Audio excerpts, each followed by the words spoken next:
Hello and welcome to the One Medicine podcast from today's practitioner. In each episode, we share the expertise of a respected thought leader. Some you'll know and others you'll probably meet for the first time. We cover topics important to you, always with a focus on improving the health outcomes of the patients you treat while expanding your understanding of the many healing modalities being used today. Hi, and welcome to the One Medicine podcast. I'm your host, Rob Lutz, and today we're going to talk about psilocybin in practice. And I've got two fantastic guests that I've known for a long time, Pam Conboy and Dr. Leah Linder. Do a quick intro and the bios on my guests, and then I'm going to turn it over to them to really help guide the conversation. But we will focus on a few key things around psilocybin, its mechanisms of action, some clinical research around depression, trauma, addiction, and cognitive decline. We will obviously dig into the legal status of psilocybin and how to work with that. Some case reports, and something I find really interesting is microdosing with psilocybin and using other supportive botanicals in conjunction with that, which I think these folks have quite a bit of experience with that, and we'll touch on that during the conversation here today. So again, our two guests today, Reverend Leah Linder, naturopath, with a background in biochemistry and emergency medicine. Leah is a naturopathic physician, trained in psychedelic-assisted therapy and deep expertise in natural supplement formulation and manufacture. She's a master gardener, experienced educator, and an ordained minister. Reverend Pam Conboy has a background in biology as well. Pam is trained as a clinical laboratorian and currently a doctoral student in naturopathic medicine. She is an IIN certified health coach, trained psychedelic facilitator, medical marketing, business development entrepreneur, and an ordained minister. So thank you both for joining us today on the One Medicine podcast. Again, we're going to talk about psychedelics in practice, and just curious if there's anything you guys want to just kick it off with. What really got you excited about this topic? How'd you get here? I'll turn it over to you guys to share that with us. Well, thanks so much for having us first. This is our very favoriteest topic to speak about. So we tend to get really excited and we will try to behave on your podcast. But we have really found we've been in business as a church for just a year this month, actually. Mm-hmm. And the response from both your everyday citizen as well as healthcare practitioners has been nearly overwhelming to our total and utter delight. Yeah. So it's a hot topic. Thank you so much for having us. Yeah. You're welcome. You're welcome.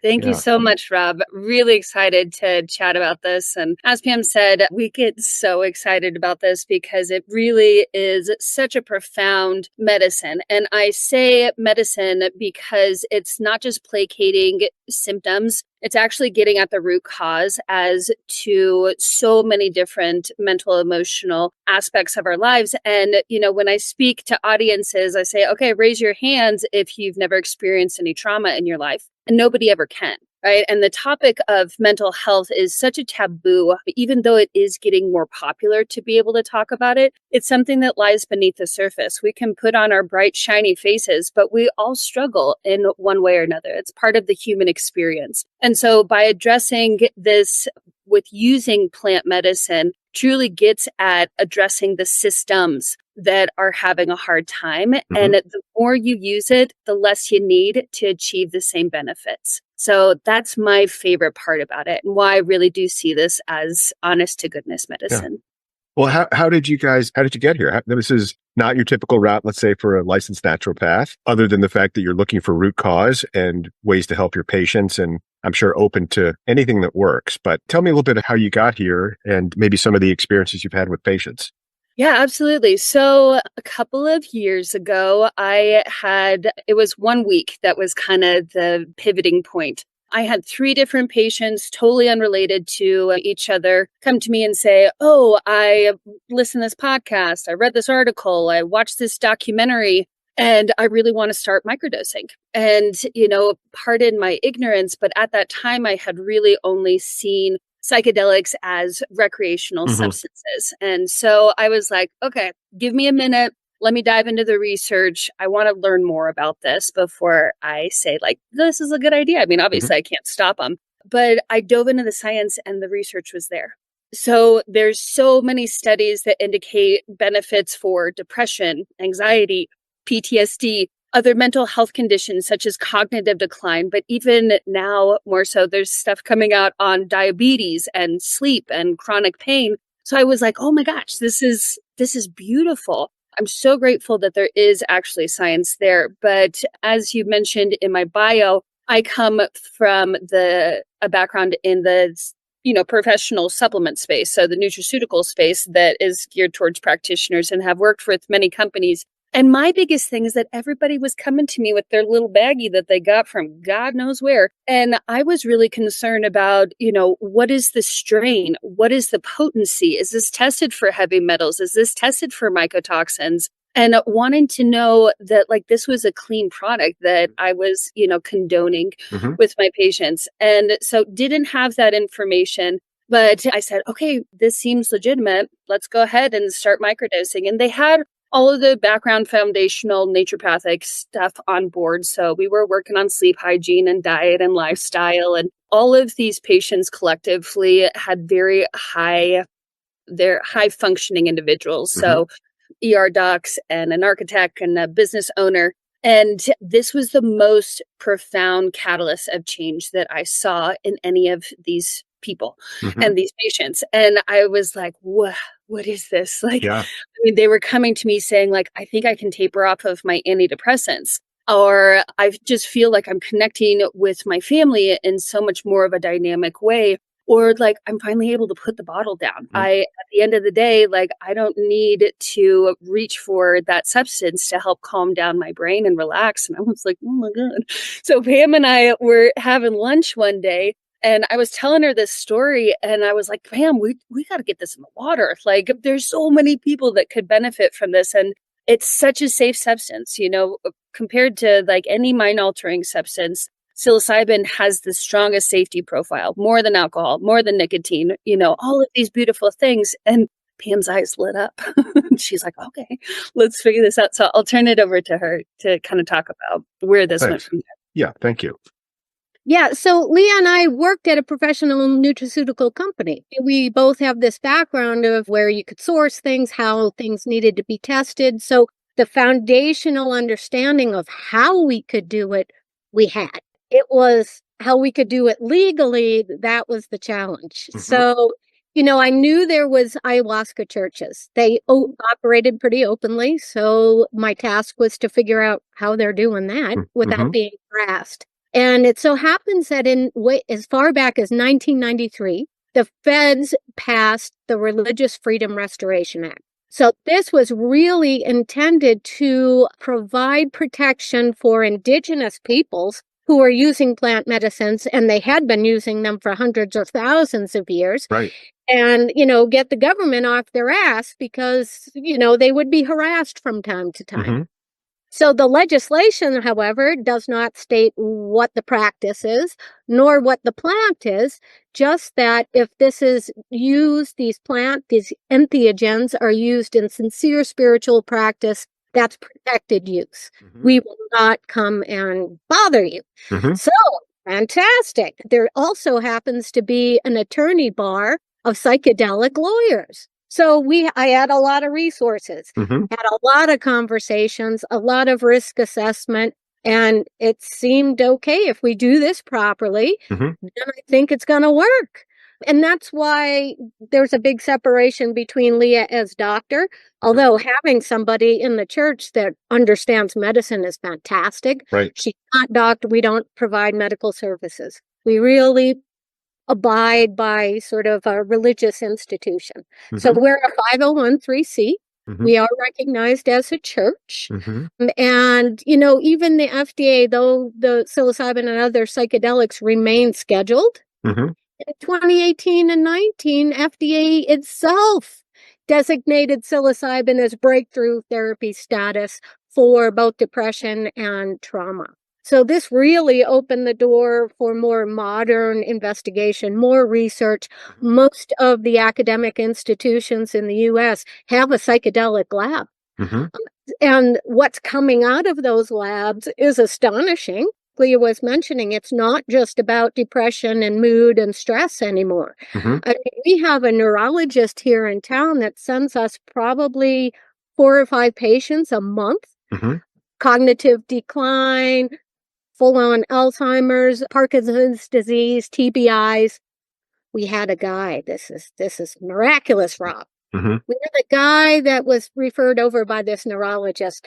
The poor guy fell down the stairs. He's like 50 years old or something. Severed at C3, so he wakes up a quadriplegic. Oh my gosh. And this doctor said, "Hey, you should maybe talk to these ladies, and he was being cared for. He's in a supportive facility. And I had an initial conversation, and I was concerned that your expectations might be a little too high. Mm-hmm. Definitely, and Leah will dive into this, definitely the mechanisms are there, Mm-hmm. meaning we know that psilocybin, floods your brain with BDNF. You grow new neurons. You can see this in PubMed papers. Mm-hmm. It's super cool. New connections, Mm-hmm. reduces inflammation, all the good things. However, you're in some serious condition. Not sure physically what this could do for you, but it's Right. probably going to help with your attitude to kind of adjust to your new body. Mm-hmm. So he's like, okay, that's good enough.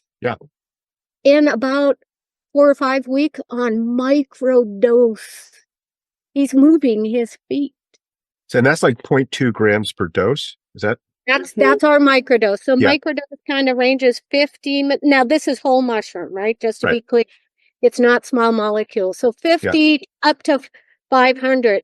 So we kind of put our microdose kind of right in the middle. That works best for most people, but some microdose much lower, some much higher. Sure. Yep. Yes, microdose on our schedule that Leah developed. He's moving his feet.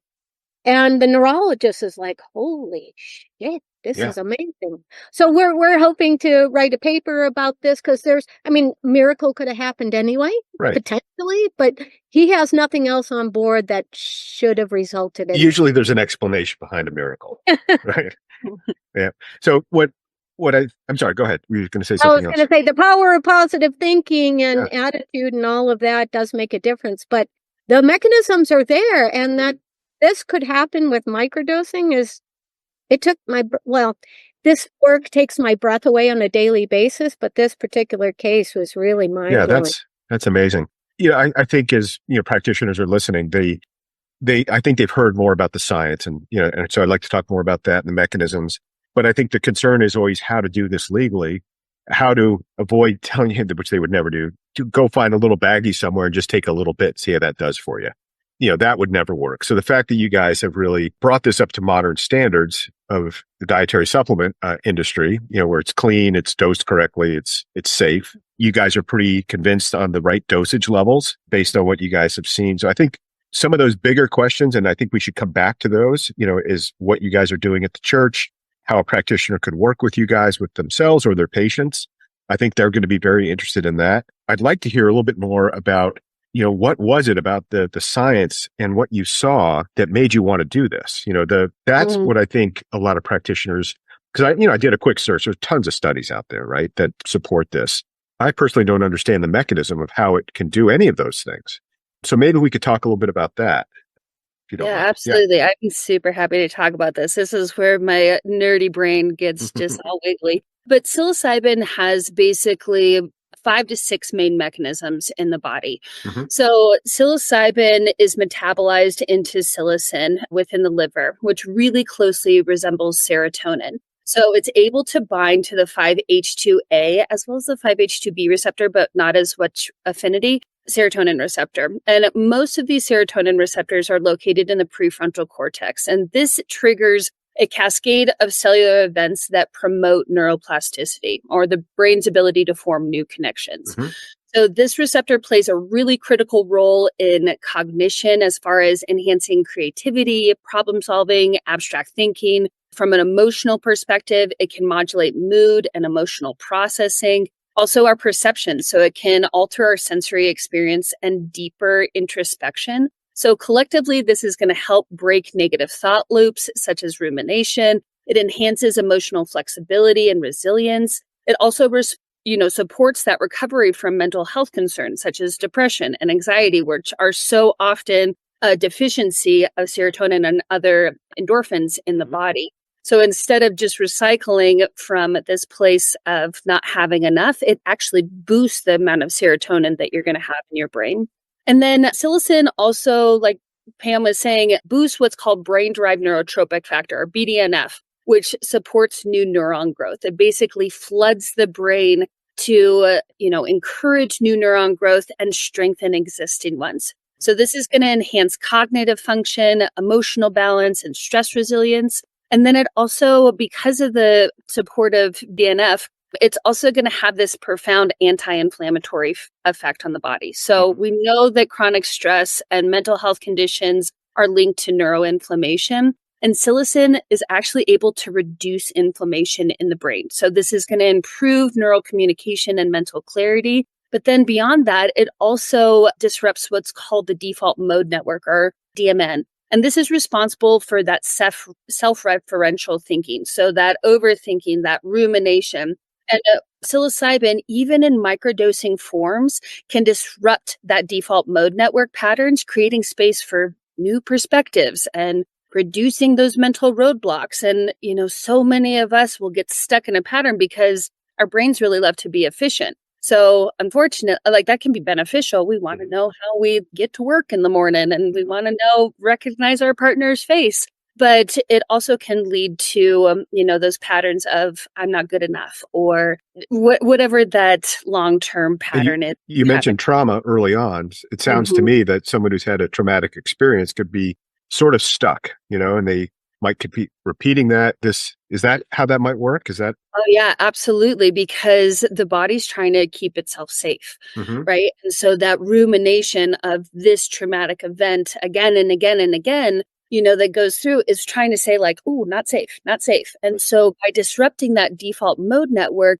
it can say "Oh, let me reorient to who I am as an individual." And we have a really fun case study that I see Pam getting excited to talk about. But real quick, the final pathway is the gut-brain axis. Yeah. So we know that bidirectional communication network with the vagus nerve, the immune system, and the endocrine system, 90% of serotonin is produced in the gut. And psilocybin is going to not only enhance gut motility and digestion, but it also enhances gut microbiome balance, which is going to have positive influence in that gut-brain axis. So it's going to reduce gut inflammation and enhance those beneficial bacteria because, again, we're using whole mushroom. So we have our beta-glucans, we have our tertiary alkaloids that are also present that are going to support healthy gut microbiota function. And then also it can support the vagus nerve activation, which is so much when we get stuck in a pattern that is going to support digestion, stress regulation, and that emotional resilience as well, even at microdosing. So those are kind of the main mechanisms. Wow. I mean, it's what an amazing plant or compound or fungus, I guess, right? I mean, mushroom, this little thing that grows in the ground can do all these amazing things. And we co-evolved with them, is another thing. There's called the stoned ape theory, where, when we crawled out of the trees, we started following the herds. And in the fields, as we followed the herds, the mushrooms started growing out of the feces. And so all of these, beautiful hominids started walking around and eating the mushrooms. And there was this huge explosion in the development of the prefrontal cortex, which is all about our judgment, language development, our interpersonal actions. And it was how we evolved with and how we really took that next step in evolution as being a human. Yeah. I mean, it probably on some level, it's creativity to look at things in a different way. And if eating those mushrooms allowed them to do that, what a breakthrough that must have been. Pam, you were going to say something? It looked like you had. When you bring up trauma, I always think of one of my favorite cases, and she was one of our first we do macrodose ceremonies as well. And those are typically, it's a much bigger shift.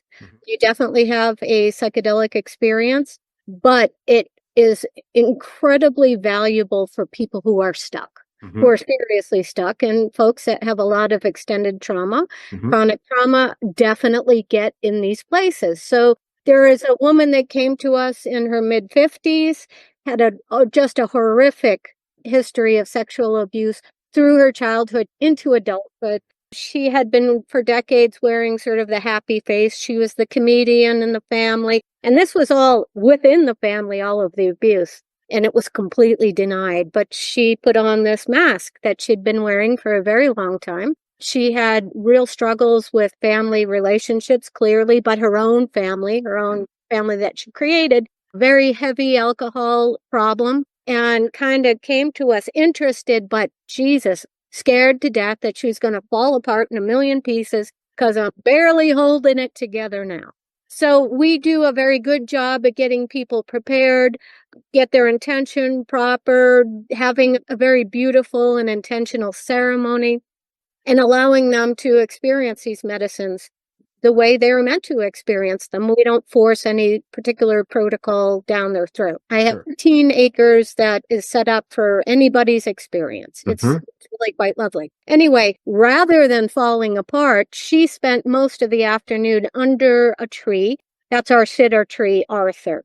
Arthur told me his name a long time ago. So Arthur is the sitter tree. She was under there, tears streaming down her face, big smile on her face, talking to whoever she talks to. And as she's coming out of this experience, she kind of gets up with a big grin on her face and says, "Who am I now without this burden? Holy shit! Holy shit! Welcome home." Yeah. So, it's a gigantic shift. Not just the words that are coming out of her mouth, but the energy, everything from when she walked in the door till she came out of her experience shifted dramatically. And these changes are really durable. We help support, of course, with integration practices, and we're very collaborative with other therapists in the area and wellness practitioners. And we have the microdose pairings that Leah can talk about. But she's in a great place. She got her 2 sons back in her house and a job after having been unemployed for 2 years within like 6 weeks after that experience. So she just kind of shed the whole trauma or whatever that was doing to her. And what was left was unstuck. She got unstuck. I like telling people that, when you get stuck like that, it's like you're in a shit river, right? Your feet, you're up to mud, up to your knees. All the turds are flowing through your eyes and your ear balls. You're a mess. It owns you. Mushrooms kind of take you out of the river, put you on the bank. The river's still there, but it doesn't own you anymore. Right. So you can see it and process it and see it for what it is and not who you are. Right. Yeah. So that's probably that neuroplasticity. So she was able to just kind For of. sure. Yeah. Wow. Yeah. And it also really helps with that emotional processing and that, mood regulation. So, there's a lot of studies out there that demonstrate this, but, there is like so much potential for those that have anxiety, those that have depression. Even ADHD is a huge one in there. There's studies that it shows to improve focus and problem solving and creativity in individuals with ADHD. And this is likely due to that enhanced neuroplasticity, but it also helps break those rigid thought patterns that is so much associated with PTSD and trauma processing. So it helps people break free. It is that catalyst to view yourself in a different way, view your life experiences in a different way, which, I think all of us could benefit from. Absolutely. Makes me think of someone with borderline personality disorder that, have you had any experience with anyone with that situation? Trickier. That one's a little bit trickier. Those folks with that sort of triad, or I guess it's 4 groups of people now. It's the psychopathy kind of realm. There are some issues with that as well as psychosis. Sure. Don't think we've had anybody that was actively bipolar, untreated psychopathy. Not bipolar, but borderline personality disorder. Oh, sorry. It's kind of in that group. Yeah. I guess it is kind of similar. Yeah. Because I know that's such a hard one to treat. That's a tough diagnosis to get, I think, for people. Narcissism, borderline, psychopathy. It's kind of all in that one. There is that 4 categories. So like I was saying earlier is that psilocybin has an incredibly strong safety profile. That being said, for individuals that have more of that psychopathy landscape on board, it can encourage a psychotic slip. Mhm. And so, although the research has backed that, like, if they are well medicated and well managed, that they can participate in psilocybin. But if it's unmedicated, they're out in the Wild West. That's Yeah. kind of the one play, or that's that one group of individuals where we take a lot more caution Mhm. with, and they would need to work with their psychiatrist that is medicating them and get approval. So Yeah. there's a Much lot more more hoops that you need to go much through. more complicated and, potentially scary probably for everybody. But it sounds to me like, so many people, whether they have some level on the spectrum of ADHD or whatever it might be, anxiety, depression, they're somewhere in that kind of, again, call it a spectrum, that something like this could be very helpful. Oh, incredibly so. Yeah. So again, 1 in 4 of us is on the neurodivergent spectrum. I'll raise my Mhm. hand. Yeah. I'm I'm here pretty sure present. I am too. Yeah. Yeah, totally. And it's beautiful. It's a superpower for sure. But we can utilize psilocybin to help with that focus, help with so that I've had lots of people that I've worked with that are able to taper off of their stimulant medication Mhm. with some of our pairings. And so it's so profound to again get at that root cause as to why it's happening in the first place versus just placating symptoms. That makes sense. We mentioned the pairings a couple of times. So I do want to spend a little bit of time on that. But, are there any other kind of case reports that you guys want to talk about? Either the microdose, I know Pam's like, I got a So million of many. them. Yeah. We got so many. We got so many. Yeah. And Because I that's the think those are beautiful part interesting. is that, like, there's so much success that we've seen in this last year. Because Yeah. again, we've only been operating for a year, but I mean, it gives me tears in my eyes. I Pam saw and I that. Yeah. look at each other and, just acknowledge that, like, this is the most profound work that I have ever done. And I'm sure Pam feels the same way. People truly shift and have long-term meaningful Yeah. change. Yeah. I mean, I think as a practitioner, you can feel great if you've helped someone with their gut health or help them lower their cholesterol. Those are all great things. But I think anything that's kind of your mental health, that is something that you're with all the time. And if it's not really firing on all cylinders or you're anxious or depressed, or if there's a way to solve that long term without all the side effects of medications that, for some people work. A lot of people, I don't think they do that well. But if you get into that root cause, what's causing that blockage or that them being stuck? It sounds like this is you've had a lot of success with that. Pam, do you want any other case Oh my reports? Oh You know? my God, there's just so many. There is just so many. So we have most people come to us and it's mood associated. Other than the ones that I mentioned, the neurologists, that's mostly cognitive. Mhm. And these folks are doing really, really well, the microdose pairing. So it's really helping with mood elevation, some level of cognition and memory kind of retention. So it's making and microdose whispers. So it is kind of subtle shifts over Mhm. time, Mhm. but noticeable enough that they all stay on it. They Yeah. report back to their neurologist that things are going better. So that's beautiful. It's the bigger experiences that we do either in small group or individually that are just Lee and I are kind of have our mouths hanging open by the time the folks leave, Yeah. right? Because it I mean chronic issues, chronic depression, chronic anxiety, it gets resolved. I mean, it's a giant shift with one big dose, and some will remain on microdosing, some don't feel the need to. But the reports that we get back is like, wow, I have a better relationship with myself, my family. I quit drinking. I can think. My creative work has never been better. We have a professor that an older woman in her 60s and struggled for a lifetime with anxiety, like debilitating Yeah. anxiety, overeating, excessive balance with food. And she started microdosing. It was improving. She's like, wow, I think this really is working for me. And she Mhm. came, did a macro dose experience with us. And she walked away like, Yeah. I'm a new human being. Yeah. This is on the regular. This Mhm. happens very, very regularly. And a lot of people will ask, how often do I do it? How long do I stay on the microdosing? It really depends on the individual. Chronic trauma, people often will have layers to get rid of, so you get the first crust off and toss that off and make peace with that. And maybe a few months later, you come and do another big journey. Or maybe just the microdosing is enough to keep you moving in the right direction. It really depends on the human being. And we like to say, when people ask, how often do I have to do this? Well, I don't know. You'll tell me. Yeah. It's between you and the mushrooms. Yeah. Yep. It's your communion with the plant medicine.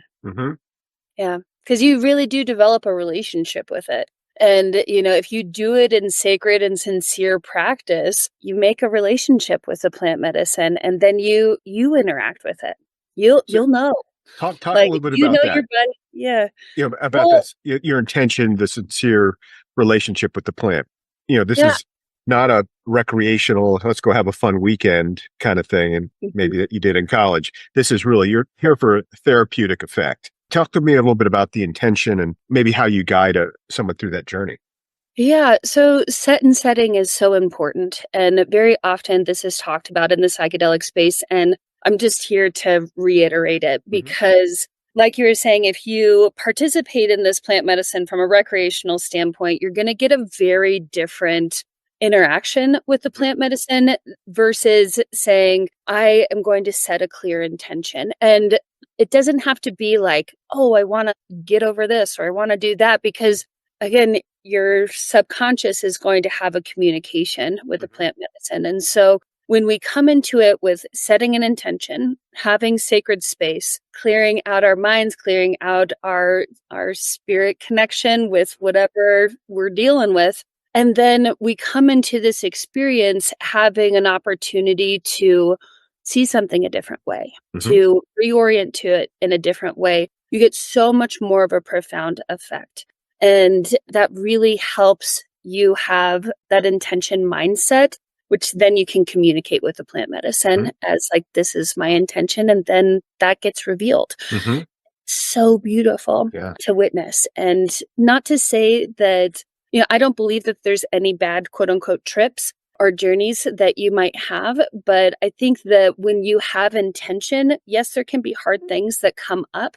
But if you're in safe, sacred space, then those things that come forward are more of a communication, is more of a in-depth understanding of what your body is wanting to process and needing to process and holding on to, versus, oh, I'm going to go take this and be at a concert with 3,000 people and overstimulated with the noise and the sound and the lights and the people and the stuff. Of course, like when your body is trying to communicate with the plant medicine, and then you're overstimulated and in this different environment, of course that can like make you feel that you are out of control because you don't have as much reverence for that plant medicine. And not that we all have been there. I mean, been there. But it's just really profound when you have clear intention into what you're doing. That makes a lot of sense. Well, and just to clarify that a little bit, because we make every effort to prepare people in the proper way and set the environment and all of that. But this whole discussion between the individual and the plant, the mushrooms, is really important to sort of understand. For example, we had someone that came and did a large journey with us. Her intention, her stated intention was to get a better relationship with food. She's very overweight. What she actually got out of it, so her mind was in the general kind of vicinity of this is the thing I want to address. But what she got out of it was that she'd never mourned her father's death. And she went through that process, that she was not honoring her relationship, her love for her children. And these problems were driving the behaviors. So the intention setting is, this is sort of the neighborhood I would like to address. And then you get the information that you need if you allow it to come. Right. So the plant did what she asked in a way. She was maybe expecting, I'm not going to be hungry anymore. I'm not going to overeat anymore. Or something, I'm going to have more willpower, whatever that is. But she figured out, the plant shared with her that these are things that you haven't dealt with yet. she dealt with them, and then she didn't have that emotional need to fill whatever holes she had with food. And so she was able to, I'm just guessing, but that. And she was able to shift. She also had quite a lot of alcohol every day. And, months later, she was telling us, I still walk around the lake every night now with my daughter. I very rarely drink anymore. I, carry carrots around in my purse. Everything shifted. Wow. That's fantastic. All right. So you've talked a little bit about some of these pairings with other botanicals. Can you talk to me a little bit about that whole idea of combining other plant medicines or plants with mushrooms, microdose mushrooms, how you chose some of those and what are some of the impacts? Oh gosh, I could talk Yeah. this is like a whole nother podcast. Yeah. But And maybe we'll have to have another one too, but because yeah, I love this. Yeah. it Yeah. would be great. Yeah. But one of the biggest things is, again, like we have co-evolved with plant medicine. And so I think that that's a foundational thing. And as, a naturopathic physician and formulator for supplement companies, we can use these as allies to support us in our process. And especially when it comes to microdosing, because there is other things that need to be addressed that we can utilize plant medicine to support us in that effort. So, for example, nootropics, right? Help with that cognitive enhancement, help with that cognitive function.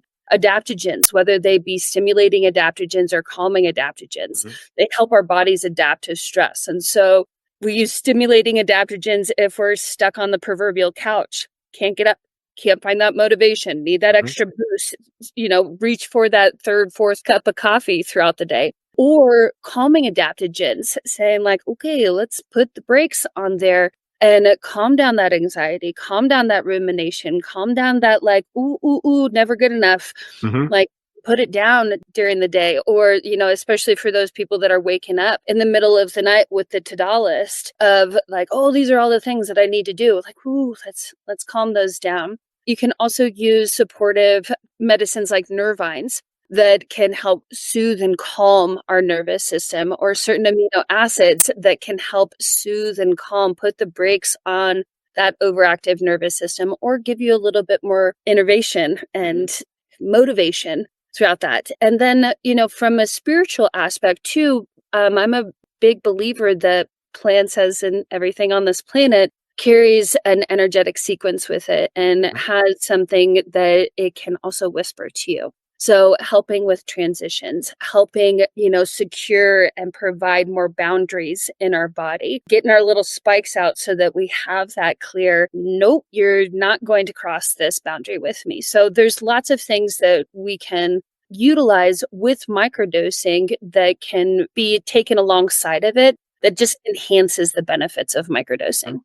So you have got some different combinations with different purposes. Can you talk a little bit about those? Yeah, absolutely. So I formulated 3 different pairings, and they are for calm, they are for focus, and they're for introspection. So our calm pairing, all of our boxes come with both the psilocybin as well as the supplement that go along with it. And I know that we're not on video right here, but you can see this is the supplement and then this is the psilocybin aspect. So definitely not a little baggy. No, it's not your little baggie that you're getting. It's in a very nice, beautiful box. Yeah. And you know what you're getting. You know the dosages that you're getting. Yeah. Yeah, absolutely. And the beautiful part is that we were gifted, beautiful universe blessing, that all of our products are manufactured in a GMP certified facility, which is the highest standard of FDA regulation. Yes. So not only are we sourcing all organic ingredients, but we're manufacturing at the highest standard. So that's awesome. It's not your little baggie. And then we also do third-party testing. So we can guarantee, we can give you the C of A's that there's no heavy metals, there's no mycotoxins. We know the potency, we know the strain. So that's another beautiful benefit. But getting back into our pairings. So each one is going to come with a psilocybin pairing that has beneficial mushrooms in there, as well as functional mushrooms, so psilocybin and functional mushrooms, and then the supplement that just helps augment that. So for our calm pairing in the psilocybin supplement, we have psilocybin, but we also have reishi and lion's mane in there. Now, reishi is one of a functional mushroom that is known as the longevity mushroom, along with chaga. But reishi is really beautiful about helping calm down the nervous system. And then lion's mane is really great for calming down neural inflammation in the body, as well as promoting that neuroplastic state.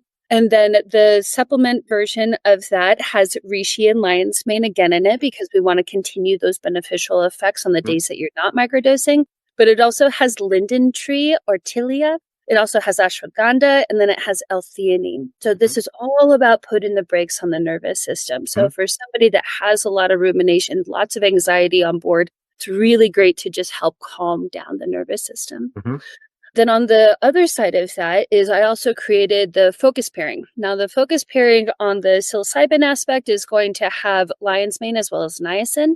This is going to help open up blood vessels, those little teeny blood vessels within our central nervous system. And then lion's mane also is going to calm down that inflammation. But the supplement aspect of it has a lot of stimulating functional and adaptogens, functional mushrooms and adaptogens. So it has chaga, cordyceps, rhodiola, and ginger. So this is a very warming formula to the body. I have a lot of people that are on this pairing to support them if they have ADHD or that hyperactive brain. But also for the people that are feeling really stuck and like feeling really depressed and can't find that motivation. It helps warm them up. It helps warm up that energetics within the body as well, so that we can get the move on. And then I also formulated the introspective pairing. And this is a lot about dealing with the wounds, dealing with the things that are held and stuck in our body. So the psilocybin aspect of it has chaga and cordyceps in it. So it is warming, it is stimulating. But then the supplement aspect has holy basil, gotu kola, and motherwort. Now, holy basil from an energetic perspective is great for helping people move through transitions. So, healing that old wound. Gotu kola is really great for wound healing itself. It has this very cooling aspect to it too. So if trauma and especially trauma has a very warming effect on the body, like, oh my God, I'm not safe. Saber-toothed tigers in the room. So it helps cool down that nervous system. And then it also has motherwort in it. And motherwort, Leonardus cardiaca, is like a big mama hug to the heart, but it's also mama bear is in your body. And so it's really good at forming boundaries and supporting you, but then also nourishing you and loving you and holding gently with you. So those are incredible formulas. Thanks so much. I'm a little biased because I made them, but I feel really, really grateful for them. And they're helping so many people. So that's wonderful. Yeah. Work. So I think we've touched on most everything we said we were going to talk about. Is there anything else, Pam or Leah, that you guys want to touch on? Or there's so very much else. Maybe just a little bit about the church, in that anyone's welcome to become a member. Membership is absolutely free. The reason we require membership, if you want access to the psilocybin, is to demonstrate the idea behind sincere use. So membership helps keep us protected, and anyone that wants to experience this medicine protected as well. The protection only is in the United States. We can't really operate outside of that legislation, so we don't support people outside of the country. But we do provide for psilocybin shipments to qualified members. We do with this screening. There are no serious contraindications. And we are beginning to take the show on the road, so to speak, for larger experiences, because these are the things that we get a lot of questions about. I have to come to Reno? Well, for right now, you have to come to Reno, but we're actually doing our first show on the road at the end of this month. Great. So, we'll have show notes. I'll have your contact information. You guys will provide some links so, listeners can follow up with you guys directly. If they have questions or if they want to become a member, or just learn a little bit more about how you guys are doing this, whether it's in Reno or other places. If it's okay for me to mention, I think we talked about there might be something in conjunction with some of the conferences that we all go to ahead of time. Yes. So it's not in association with those conferences, but there are 3 coming up this year that are in Southern California. Yeah. And because that people kind of collect there, ahead of a related conference, we are very much thinking about having pre-conference, again, not associated with it, before the conference, for those who are interested in getting to know us, picking our brains about Sure. any topic they'd like to, as well as experiencing how we do macrodose ceremony because we've had such interest. So that would be in late May, early June, September, 2 in San Diego and One in 1 July. in Palm Springs. Yes, and the others in July in Palm Springs. Yeah. So we'll make sure that the listeners are able to track you guys down, learn more about this. I think you will find there are a lot of practitioners that have interest in this, which I'm sure you've already seen. We also talked a little bit about maybe having you guys contribute some articles, going deeper maybe on some of these case studies, because I think that's very fascinating as well. And I'm really interested in these pairings. They sound really cutting edge, amazing, thinking outside the box to me anyway, probably not to you, but really very impressive the way that these have been put together. So excited to see that.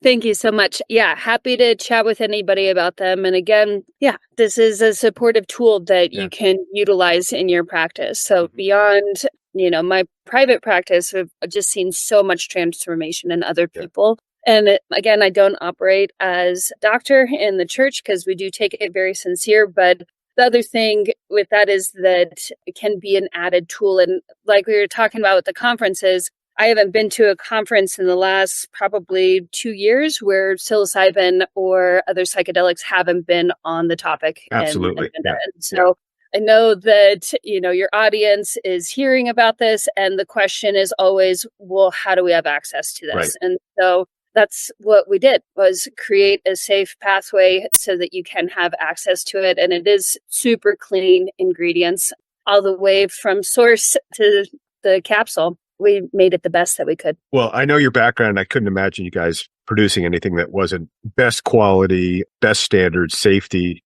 all that. Congrats. Thanks a lot. And just one other thing to clarify in case people are interested in connecting patients to a safe and qualified source, meaning it's that we don't sell anything. Everything's based on donation. And the licensed practitioner is not going to want to have this in their clinic. That is a big risk for them.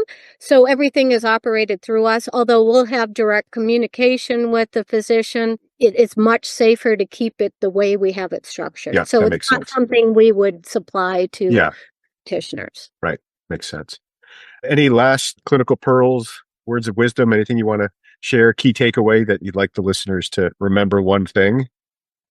That's a big one. Sorry. Good. I think that my thought is that I'm convinced that mushrooms are going to help us evolve in a meaningful, sustainable way.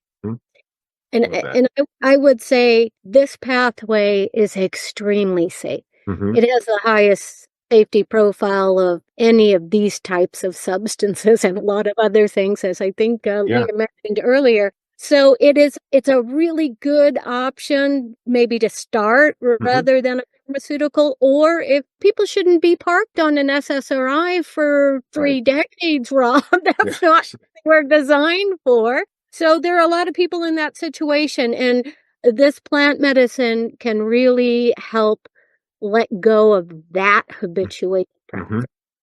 Great. Thank you. Well, thank you guys. Thank you so much for coming on the show. Very interesting. I think we'll have more of this to come. And I do appreciate you guys coming on the show. Thanks so much, Rob. Happy to be here. Thanks for listening to the One Medicine podcast. I hope you found today's episode interesting and came away with a few insights you can apply to your practice. If you're looking for the show notes, they can be found in the link below. If you want to go deeper on this topic or anything else, please visit todayspractitioner.com and consider registering for our weekly newsletter as well.